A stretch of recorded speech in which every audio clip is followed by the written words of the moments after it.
Hello बच्चों, तो ये हम देख रहे हैं नीट 2026 का एक क्वेश्चन। ये हमें पी ब्लॉक में से दिया हुआ है। इसमें पूछ रहा है इंक्रीजिंग मेटेलिक कैरेक्टर।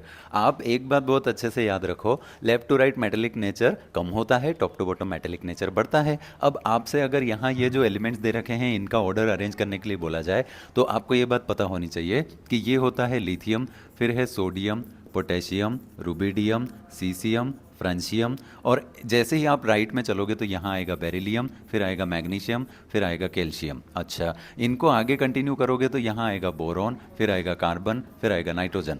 इनको आगे कंटिन्यू करोगे तो आएगा क्या? एल्यूमिनियम। यहाँ से हम लिखते हैं क्या? एल्यूमिनियम। ठीक है, तो ये हो गया आपका एल्यूमिनियम, फिर इधर की तरफ सिलिकॉन, फिर यहाँ आ जाएगा फॉस्फोरस।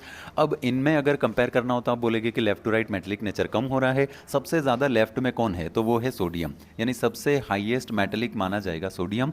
आप यहाँ ढूंढो इन ऑप्शंस में सोडियम सबसे हाईएस्ट कहाँ दिख रहा है, हमारा ऑप्शन वही होना चाहिए। तो वो दिख रहा है फर्स्ट में, सेकंड में, और फर्स्ट में, थर्ड में और फोर्थ में। लेकिन अब जब आप इधर की तरफ आते हैं तो देखो, इनसे हम सोडियम के बाद रखेंगे मैग्नीशियम को, उसके बाद रखेंगे बेरिलियम को, उसके बाद रखेंगे एल्यूमिनियम को। यानी ये ऐसा ऑर्डर हमारा चलना चाहिए। हमने सीखा है कि left to right metallic nature कम होता है, टॉप टू बॉटम बढ़ता है। तो सोडियम और मैग्नीशियम में कंपेयर करो, ज़्यादा सोडियम होगा। तो सोडियम के बाद मैग्नीशियम का नंबर कौन से ऑप्शन में आ रहा है एक बार वो ढूंढ लो। तो वो इन तीनों में ही है। अच्छा, अभी नहीं, इसमें है फर्स्ट में और लास्ट में। अच्छा, इसके बाद आना चाहिए कौन?